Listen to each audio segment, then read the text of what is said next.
everlasting. Amen. Amen. You may be seated. We have a special treat today as Tug McCleary has offered to bring the message. And you all know Tug, or many of you do. He grew up in this church and recently moved back, and so we are very grateful to hear what he has to say about keeping tapping in.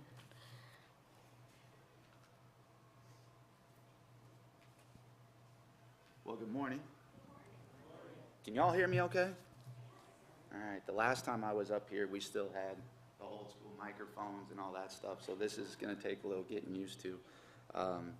I have been told by a lot of friends of mine that I do have a tendency to talk very loud into a headset, something like this, so give me a little back off if I need to, but thank you very much, Pastor Joy, for the opportunity to be up here today. It's great to see everybody. Happy Father's Day, especially to mine, T-Mac, or Coach Mac, as I can finally say again, and I'm only saying that because Mom's now back there and she can't slap you from back there. Plus, this is a church, so that's frowned upon. But, and I'll open with this, with it being Father's Day. You guys will see as I go through here this morning, telling a little bit about my family's story, that over the last few months, my son and I, who's now 2, him and I have spent a lot of time together, just the two of us. And it might come as a surprise to some of you, not a lot of people that are sitting over here, but to some of you, I'm not a very patient person, okay? Wildly impatient. And when your beautiful wife gives birth to the only human being that the Creator himself put on the earth that has even less patience than you do, wow. It's really, really funny to see that play out. And I remember when we told my parents that we were going to be having a boy, my dad said to me, there's nothing like having a son. You won't get it until he's here. There's nothing like having a son. And he was right. He was absolutely right. There's nothing like it. My mother, my sweet mother that you all know, looked at me with tears in her eyes and she said, "Oh, honey, I'm so happy. And I hope that he turns out just like you." Right? Which, off the top of your head, you're like, oh, she wants another version of me. He's now 2 years old. I get what she meant. And karma's a funny thing, so you put all that together and it is a circus in our household. My wife is now back under the same roof as we are, and the poor thing is just like, what has happened here? This is just all the time. So, but he is my little buddy. He's back there. Make sure you say hi to him. He'll probably be bashful. But so I'm going to try to keep this as quick as I can because this is kind of a long story. And what I'm going to do today is I'm going to tell you guys a little bit about the last 3 years in our family, what our story has been. You guys have all, a lot of you have sent messages. I know many of you have prayed, contributed financially, and from the bottom of our hearts, we cannot thank you enough for that. It will always be something that we cannot thank people enough for. Okay, so a lot of you are familiar with our situation. Some of you may not be. Okay, so I want to tell you guys about that today, and then kind of what I've taken from that. Now, I'll be real honest with you, and I told Pastor Joy this is not going to be a message of, look at all the highs and lows that I've experienced, and now I'm up on the mountaintop and overcome everything. Nope. I am still a very, very much a work in progress. This is a message that I need to hear myself, right? This is more of a reminder to me, and I'm going to share it with you guys. So I just want to be very clear. I haven't reached the mountaintop and overcome everything, and now I'm just happy-go-lucky. Nope. I still struggle. Still have a hard times with things, but my perspective has changed. Okay, so let's get into it. November of 2019, my wife and I, we did not have any kids yet. We were in our mid-20s, and I had landed an opportunity with work to relocate down to Nashville, Tennessee. It was something that was very, very difficult for us to do. I am very, very close with my parents, so it was very hard for me to do that. But you will be amazed at how being 27 years old and being able to be 30 minutes from the best honky tonks in the world can fix all of that, right? So it was great. It was good. We moved down to the Nashville area in 2019. Started coaching football at a local high school and created the most incredible community of friends that truly are family. They've become family to my family. So it was just, we were on top of the world. Work was going great. We were coaching football. We were winning state championships, right? Everybody asked me, why don't you wear this all the time? Look at this thing. This is the most inconvenient piece of jewelry you will ever see. Okay, so that was 2019. In 2020, okay, we all know what the big headline of 2020 was, right? So suddenly, when you're living in probably one of the most entertaining places in the world and everything shuts down, it's not so entertaining anymore, right? So that was a bit of a struggle, but we had our friends that we fell back on. We enjoyed it. Work was still going good, so we said, you know what, I think we're going to stick this out. I think this is going to be kind of a long-term thing. And we had started talking about, you know, what are the next steps for us as a family? And we wanted to start a family. So within the first 3 months of 2020, we went through 2 miscarriages. Pretty much back to back, right? And we thought at that time that that would be the most difficult thing you've ever had to go through. You know, I learned so much about how common those situations are and how they're just not talked about, right? So that's how we started off the year. But later on, towards the end of the year, we got pregnant again, and everything was good. Everything was great, and that's our son that we have today. We're now into 2021. My wife is 30 weeks pregnant, finds a lump in her chest. Of course, you know, everybody says, well, you're 30 weeks pregnant, it's just, you know, a clogged duct, something like that, you know, no worries. No worries, but I'll never forget my wife looking at me and saying, I don't know, this is weird. So we get a biopsy. Turns out at 30 weeks pregnant and at 30 years old, she had stage 3 very advanced breast cancer. So there was that, right? News to take right there in that moment. The following sentence after that was, and we want to get your chemo started right away, so we know that your son isn't due for another 5 weeks, but we're going to induce you on Thursday. I said, it's Tuesday. That's 48 hours from now. They said, yes. So now, on top of having to understand that my wife now has breast cancer and what does the future hold for that, I have to go ahead and jump forward 5 weeks and become a father. Wow. Right? That was a lot to take on. Thankfully, our son was born with no complications. 5 weeks early, no NICU stay. Came home in 3 days. Everything was great, and we did that so that my wife could start chemo 2 days after she got home. She began 6 rounds of chemotherapy treatment, followed by 25 rounds of proton therapy infusions. Along with that, 6 surgeries. And all of this, folks, I want to say, she's doing all this while doing her maternity leave and then working full-time. And being so successful at it, getting promoted. Right? She's leading team meetings on Zoom from the chemo floor. Okay? She led a Zoom meeting after having a double mastectomy. Tubes everywhere, drains, right? But that's her, that's what she does.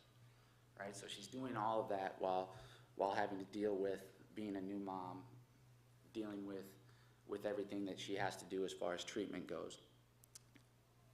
So that's April all the way through August. And in August of that month, she had her final surgery. Just in time for football season. Right? Just in time for football season. While she was going through all that in 2021, we were making another run when I was coaching football. We were nationally ranked. We played games on national TV.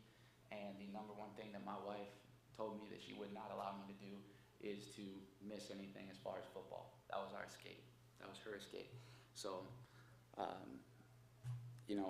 we started to see the light at the end of the tunnel. We thought, maybe that light's not a freight train, right? Not a freight train that's coming. So we made it successfully a year. No evidence of disease. We were clicking on all cylinders. We were finally a family. We were through this. It's time to get on with our lives. August of 2022, Allison started complaining of being really dizzy, really nauseous. Took her to urgent cares, took her to any doctor you can think of.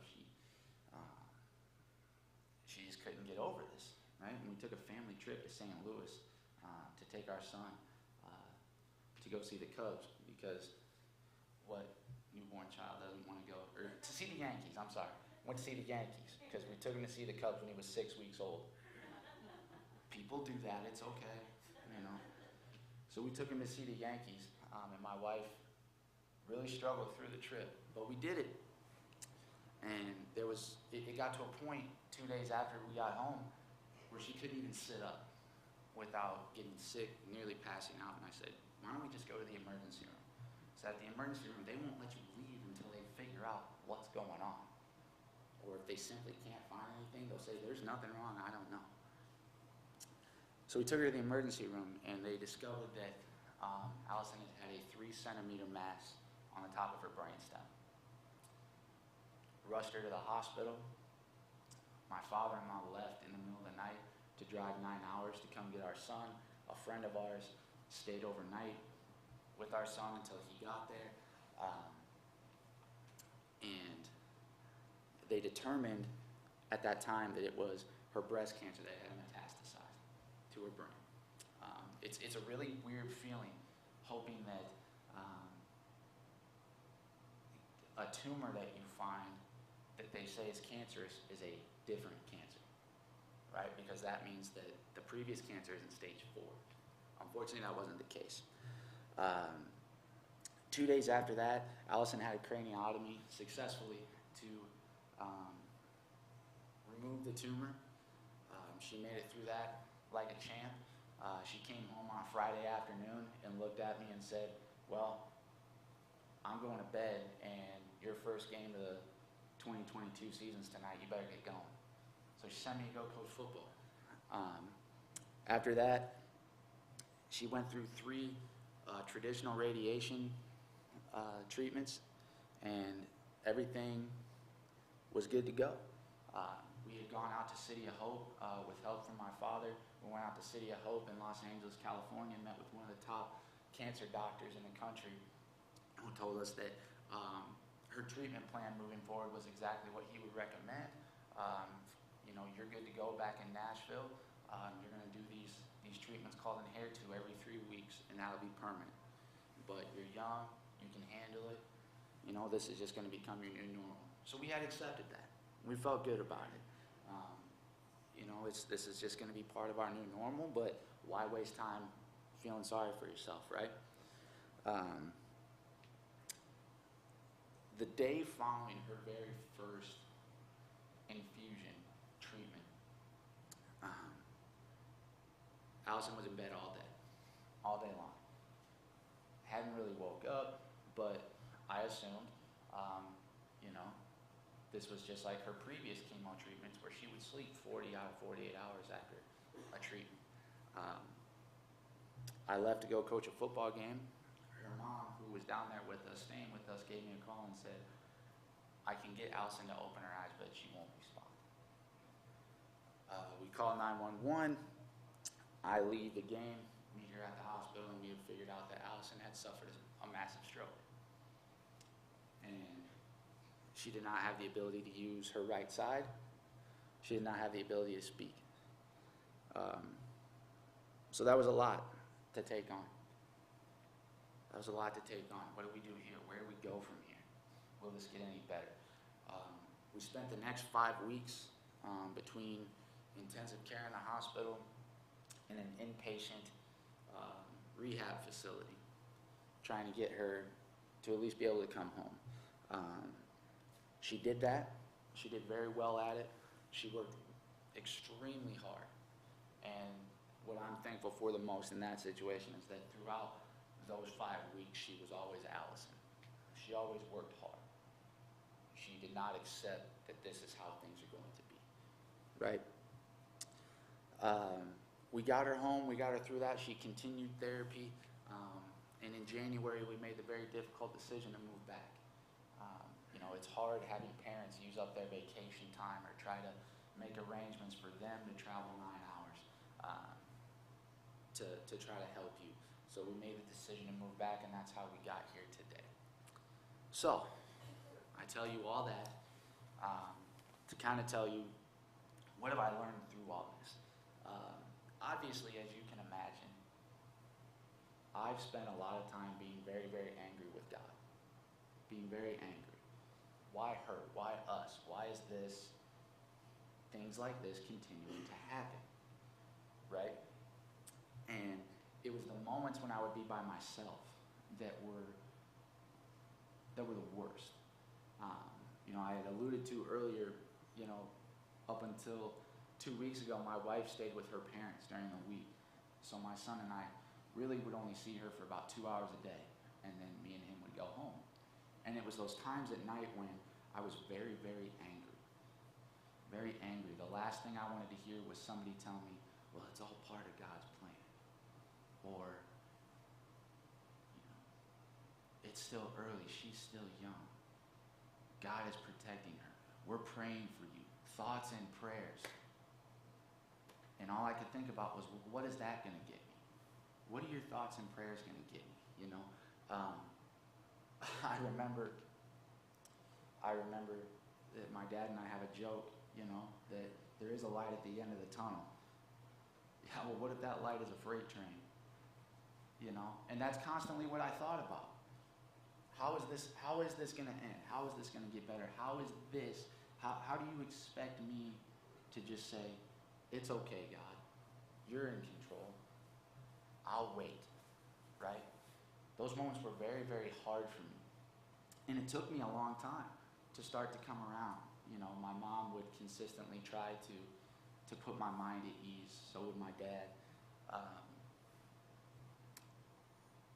But I finally started having some eye-opening moments where my thinking kind of started to turn around. And I was talking with a friend of mine from Tennessee over the phone. And down there, it's the Bible Belt, right? So everybody is religious. Now, our particular group might be a little rough around the edges, okay? We're not very forward about our faith and our religion. It doesn't come up a lot in conversations, but anytime it does, it's a good conversation, okay? And I was talking to one of my friends down there, and he is about as southern as it gets, okay? His last name is Burkett. Everybody just calls him Bucket, right? I knew this guy for a year and a half before I knew that his actual name was Jake, okay? So I'm talking to Bucket, and he's asking me, how you feeling? I'm like, I don't know, man. Everybody keeps coming at me with these different verses and these scriptures and different scenarios, and I'm just like, why, what does that give me? And he says in his southern drawl, it's a darn shame that God don't have a cell phone, isn't it? It's a good point. It's a good point. Because what if God did have a cell phone? What would my conversation be with him? So I started having those conversations. Instead of being angry, I'd say, okay, show me why.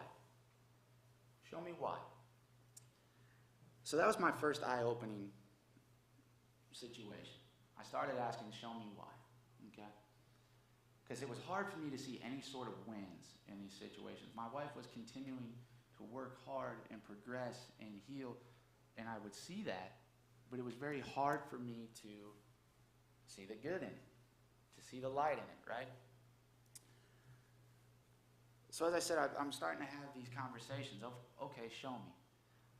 I looked at a ton of different motivational speakers, support groups online, all this stuff. I finally stumbled upon a video, an old video that I had known for most of my life. and it was a video by a motivational speaker named John Cassis. Okay? And I've known about John Cassis for a long time, known about this video. In fact, both my dad and I have done John Cassis' message here. Okay? And John Cassis has a statement in that speech that he gives that is kind of his more well-known speech. And his statement is, what will take a lifetime to build can be destroyed overnight, but build anyways. I said, huh.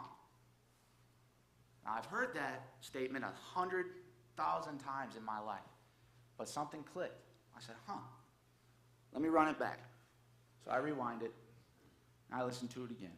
What can take a lifetime to build can be destroyed overnight. Build anyways. Okay? Okay. Well, let's see what John Cassis is up to nowadays. So I go on his social media page, and I look up, what he's doing. And on the top of that, he has Psalm 40, on the top little banner on the screen, right? He has Psalm 46, 1 through 3. And I'm going to reread that.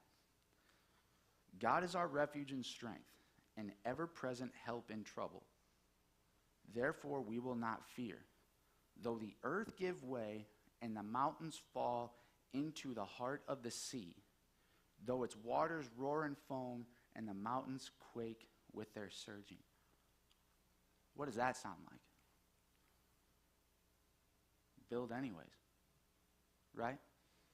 The mountains fall into the sea. The earth quakes. God is our refuge and strength and ever-present help in trouble. Okay. I get it. All right. So now I've got my mind going back into the right place. Now I'm starting to see the small wins. I'm starting to notice the words that she's saying. I'm starting to notice the things that she's doing with her right hand without even thinking about it. I'm starting to notice that she's going grocery shopping with me and I don't have to push her in a wheelchair any longer. Right? So now let's get to my real big eye-opener. Okay? And what brings me to the title of my message today that says, Keep Tapping In. Okay? This was my big eye-opener. And it's funny, you hear a lot of people say that God sends angels in mysterious forms, right, or in funny forms. And I think I found one. And it's funny who the guy is because it makes sense, right? It makes sense. My friend's name is Brian, okay? He was our head football coach. And he became one of my best friends, like an older brother that I didn't get to have. He's a very strong family man, very strong in faith, very close relationship with his parents. Him and I are very, very similar, which is good and bad, but, he gives me a call one night, and it's funny that this struck me and stuck in my head so hard because you can ask my family, I'll remember every line from a movie after I see it one time, but I can't remember one question my wife asked me 30 seconds after she asked it, right? Now, maybe that's just me being a typical guy. I don't know. But this is a conversation that I remember to a T, and I wrote it down because I didn't want to mess it up. Okay? And I'm starting to, feel better about things and have a certain perspective, but yet we still there's still the downfalls, right? The reality of situations hits you, and you're still struggling at night, and you're starting to hear God, but you're not sure you want to listen to him yet, right? I know a lot of us have been in that situation. So I was still struggling, still couldn't quite get to where I needed to be, right? And this conversation happens. He calls me, and he says, "Hey, brother, how you doing?" I said, "Well, man, I'm struggling. She's doing so good, but, what if that stops? and it's hard to manage. I'm trying to work. I'm trying to make sure she's taken care of. I've got a 2-year-old son. I don't know how long I can hold out for this. He says, whoa, whoa, whoa, whoa, whoa, whoa, whoa. Don't take it there. Don't take it to a place that it doesn't exist. I wish I could give you a hug right now, but I can't. Okay, so I'm going to tell you this. Don't overthink this situation, all right? Don't overthink it. I know it's not easy. I get that, and I feel that. But in part, I think that's because easy doesn't change who you are. More importantly, and this is what caught me right here, more importantly, I think the enemy is fighting you so hard right now, in this moment, because he knows that he can't take away what God has in store for you. He knows the power that is inside of you. So he's trying to keep you weak so that you won't walk into this fight. He's trying to make you question it. Don't question it. Don't let him. Keep tapping in. Don't you tap out. Allison hasn't tapped out. Cannon hasn't tapped out. Don't you tap out. God hasn't tapped out on you, so don't you tap out. You keep tapping in. And I'm not a very openly emotional person, but when he said that to me, I absolutely fell to tears. Because I knew in that moment that was exactly what I needed to hear. Okay? That was exactly what I needed to hear. Suddenly, the tattoo on the back of my arm that reads Jeremiah 29:11 suddenly had its relevancy back. Suddenly, I was sure that that light at the end of the tunnel wasn't a freight train. Suddenly, I'm seeing all the wins. I'm happy. My wife is happy. Our son is happy. Now, there may be down days, but we're learning how to overcome those. And I have my faith back that I believe that there really is a God. I know I'm certainly not him, right? But there is a God. And like I said to start out, I still struggle. Don't get me wrong, folks. I still struggle. As recent as last night, I'm fed up with this. I'm done with this. I don't want to. But I'm learning to manage. We're learning to manage, right? I'm able to be thankful for more things. I'm able to be thankful that my son is happy and gets to be around his cousins and his grandparents all the time. I'm thankful that we're finally able to find a house to put all 3 of us under one roof again. I'm thankful that my wife went to Florida for 2 weeks with the ability to say 5 words and came back with the ability to say 25 words. I'm thankful that she's still fighting every day and working her tail off. These are the things I'm thankful for. And when I get in those moments of doubt and anger and frustration and I'm overwhelmed, I remember, don't tap out. Keep tapping in. So to close, I've been up here long enough. So to close, I want to read you one more verse that I brought with me today that is one that's very important to me. It's very important to my dad. It's one that we've kind of shared with a few family friends.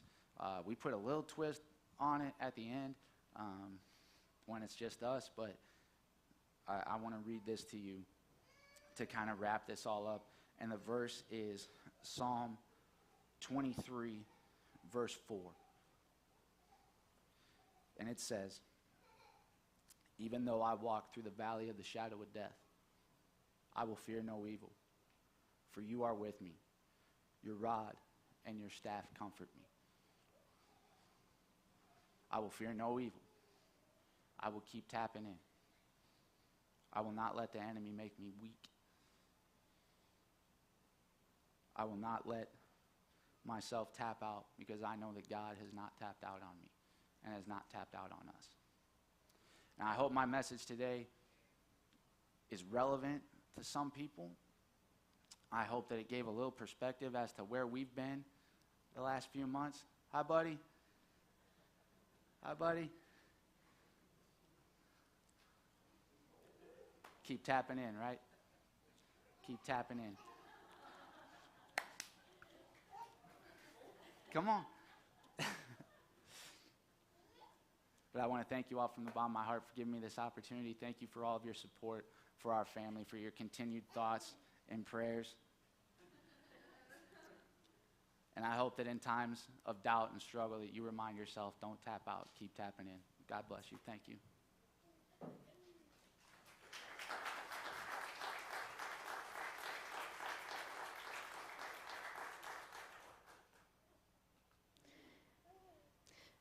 I thought maybe we could just lay hands on this family and pray for them. If anyone wants to come up and join me, you're welcome to.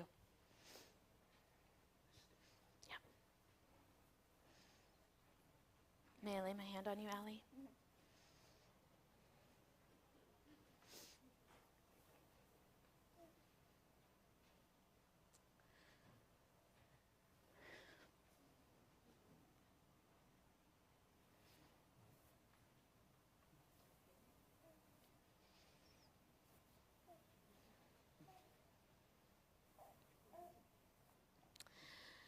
Ah, Jesus, we thank you that you are good. And through this message, through this journey, you have revealed that over and over again.